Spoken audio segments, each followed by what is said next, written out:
আল্লাহ ও রাসূলের মেরাজ তত্ত্ব পর্ব ২৬। আমরা যেহেতু গত পর্বে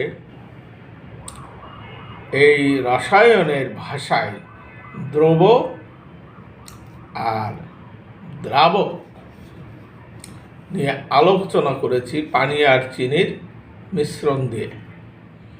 তো একটি বিষয় লক্ষ্য করবেন যে পানি ও চিনির মিশ্রণ করার পর যখন পানি ও চিনির পরিচয় যখন আলাদা থাকে না, তখন তার নাম হয়, খাস বাংলায় আমরা যেটা বলি, শরবত। শরবত শরবত সাধারণ দৃষ্টিকোণে এই শরবত থেকে কি আমরা পানি ও চিনি কখনো পৃথক করতে পারবো? এবার বলেন, পানি আর চিনি মিশ্রণ করলেন, করার পরে নাম হলো শরবত। এখন আপনি পানি কোনটা আর চিনি কোনটা কিভাবে পৃথক করবেন? বুঝেন,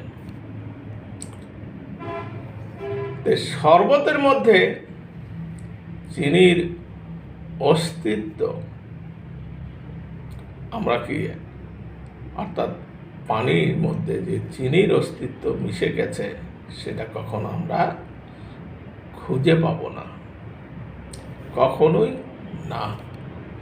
কারণ পানির মধ্যেও চিনি মিশ্রিত হয়ে চিনি গেছে পানির রঙে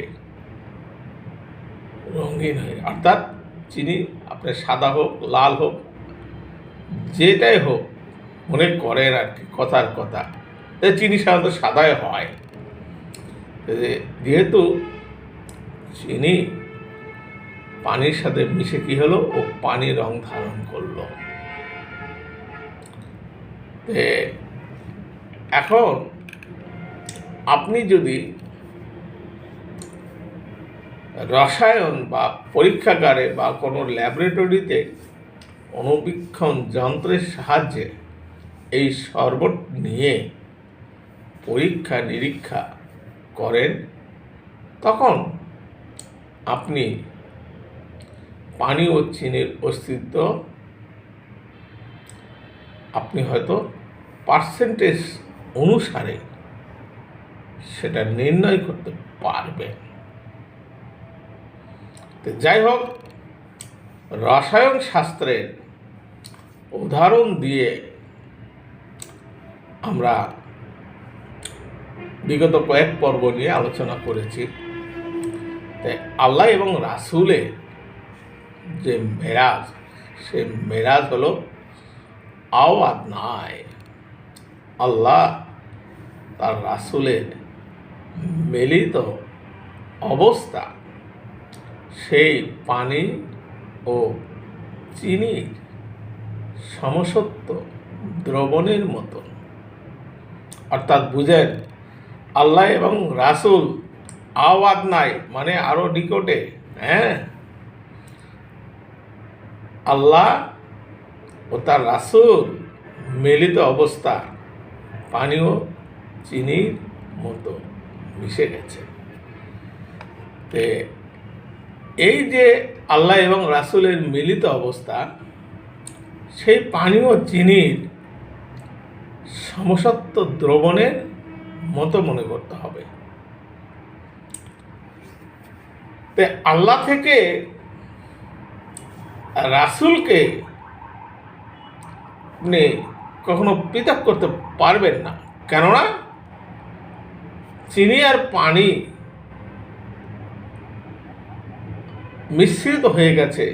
আপনি সেটা মিশ্রিত জিনিসকে কখনো পৃথক করতে পারবেন না। আপনি পরীক্ষাগারে গিয়ে পানি আর চিনির রেশিও বের করতে পারবেন, যে পানি এত ভাগ আছে আর চিনি এত ভাগ আছে,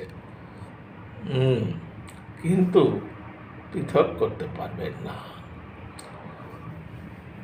তে যাই হোক, এখানে অনেক হাকিকত আছে, অনেকে না বুঝে অনেক কিছু মনে করবেন।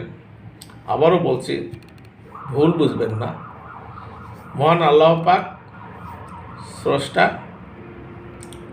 আর রাসূল সাল্লাম সৃষ্টি সৃষ্টি হয়ে স্রষ্টার সান্নিধ্যে যখন তিনারা দুইজন গেলেন মিলেমিশে, তখন ওই পানি আর চিনির মিশ্রণ যেরূপ হয় সেরূপ পর্যায়ে গেলেন।